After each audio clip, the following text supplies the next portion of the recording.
In 1374, the gravely ill Sultan of Mali fell into a torpor from which he would never recover. His death was the first to be attributed to what would become known as sleeping sickness. Between the 14th and 19th centuries, sleeping sickness became increasingly common.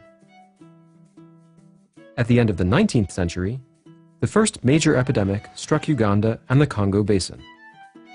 Historians believe 1 million people died.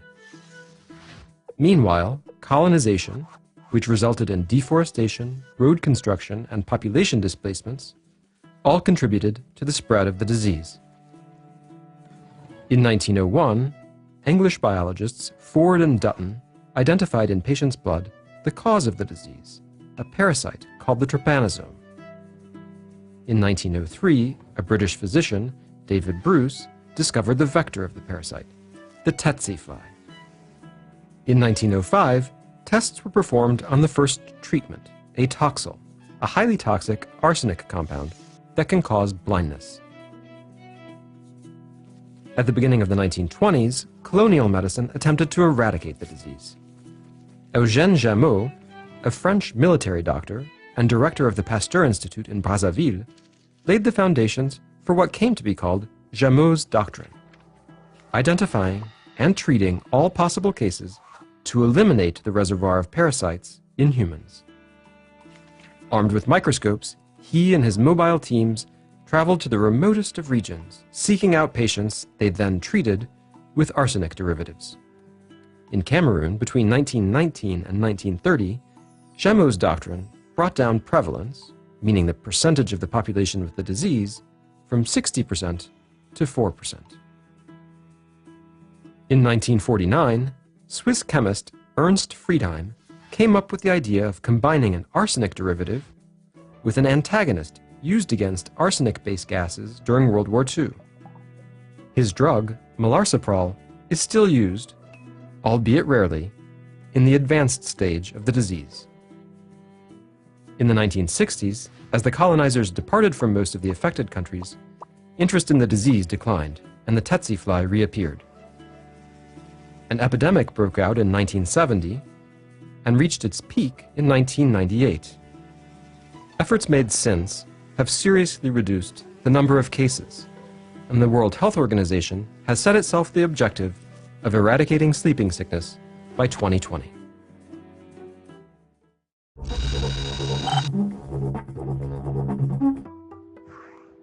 The tsetse fly that transmits the sleeping sickness parasite to humans is found in a vast territory of 36 African countries, with the disease prevalent in 19 of them.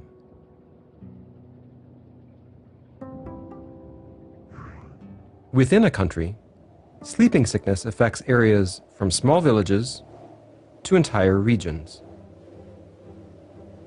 Rural populations who rely on agriculture, fishing, animal husbandry, and hunting are the most exposed. More than 80% of patients live in Democratic Republic of Congo. Central African Republic, Congo-Brazzaville, Chad, South Sudan, Angola, Uganda, Gabon, Guinea, and Equatorial Guinea are also among the most affected countries.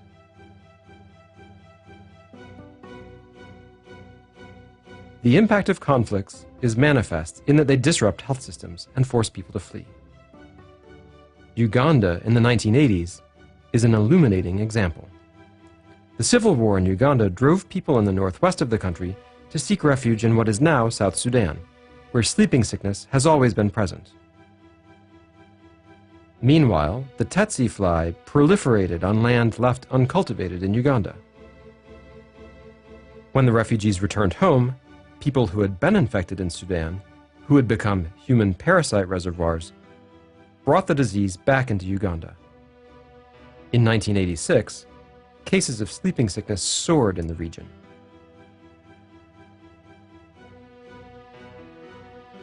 In 2009, for the first time in half a century, fewer than 10,000 cases of the disease were reported, but in reality, there were probably more like 30,000.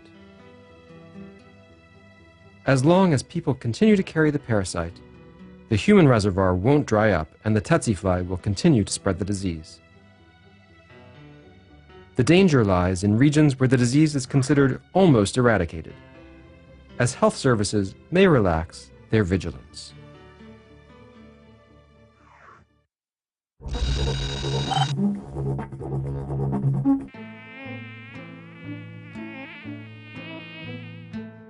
The sleeping sickness cycle starts with a bite from a tsetse fly.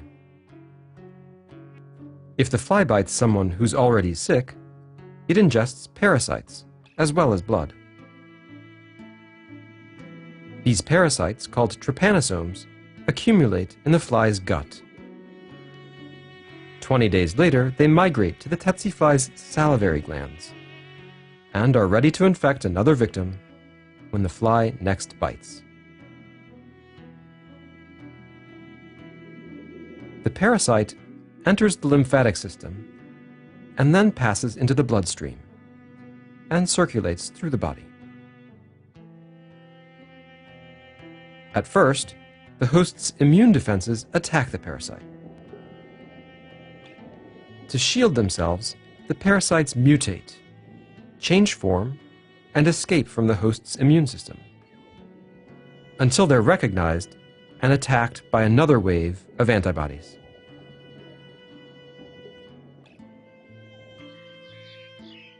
This cycle of attack and defense is repeated several times. It's accompanied by symptoms such as intermittent fever, headaches, and joint pain, symptoms that mirror the inner struggle between the immune cells and the parasites.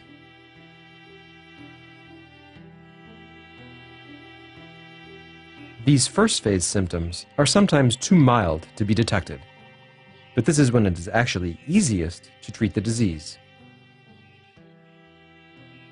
If it isn't treated in time, the parasites advance to the brain.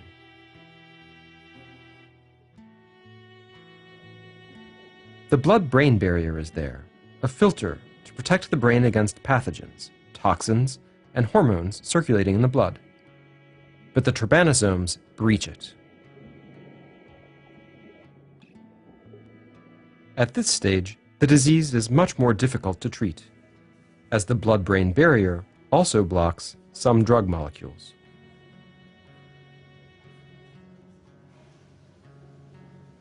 If the trypanosomes manage to enter into the brain, the sleep pattern becomes erratic.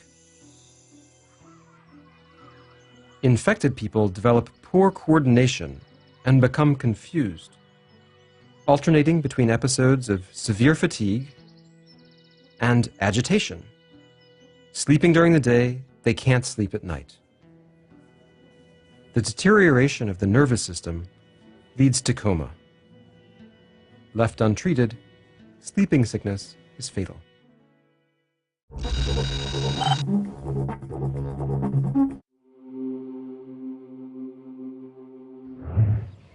At the beginning of the 20th century, Dr. Eugène Jameau began to implement the first strategy to combat sleeping sickness: mass screening. This was an important step, as the first, very long stage of the disease is often asymptomatic. Doctors can make a preliminary diagnosis based on clinical signs, such as enlarged lymph nodes in the neck. To detect the presence of the parasite, a blood sample is taken and examined under a microscope. To know how far the disease has progressed, cerebrospinal fluid is examined. The sample is taken via a lumbar puncture, which is often a painful procedure. The earlier the diagnosis is made, the quicker treatment can be given, thus preventing the development of the neurological stage of the disease, which is much harder to treat. 2 drugs are used to treat patients in the first stage of the disease: pentamidine and suramin. This treatment, given by intramuscular injection, is relatively easy to administer and is effective, but it has major side effects. During the second stage, until a few years ago, patients were still treated using an arsenic derivative that had been used since colonial times, melarsoprol. Although it is very effective, the treatment is very toxic. In 5% of patients, it leaves patients with severe neurological damage and can even be fatal.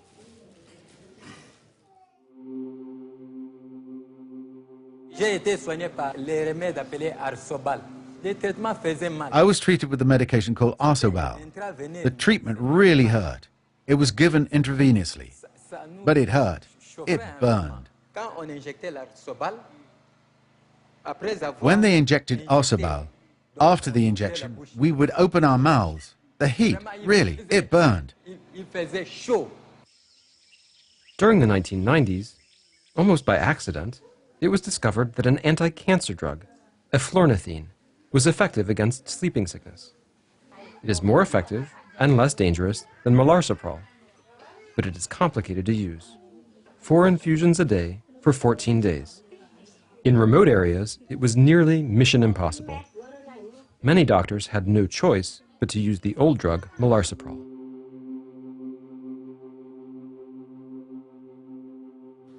Finally, in 2009, a new treatment developed by DNDi, the Drugs for Neglected Diseases Initiative, was made available. NECT. NECT is a combination of eflornithine and a second drug, nifurtimox. The results are good for the second stage of the disease. NECT is more effective, better tolerated, and requires 1/4 of the number of infusions. Today, it is used 98% of the time for patients in the second stage of sleeping sickness.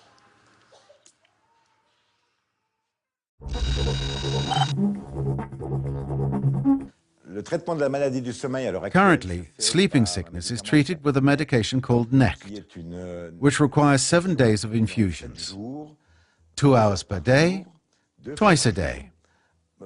In addition, there is an oral treatment, every day, 3 times per day, for 10 days. That's a lot of vials and pills to transport for each patient. In total, there are about 10 kilograms of materials and medication per patient. The next step is to find an oral treatment. For the past few years, DNDi has been working on an oral medication. This oral treatment is called fexinidazole. The treatment consists of 24 tablets administered over 10 days. Compared to NECT, it is a real step forward. We are continuing our research to improve and simplify this treatment. Ideally, we would find a medication that is given in one single dose.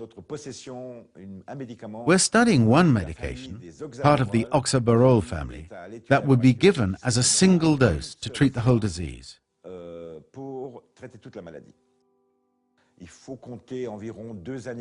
It will take about 2 years of studies to show both its safety and efficacy. And then we'd make it available to the World Health Organization, and it would become part of the WHO roadmap, which has as its objective the elimination of the disease by 2020.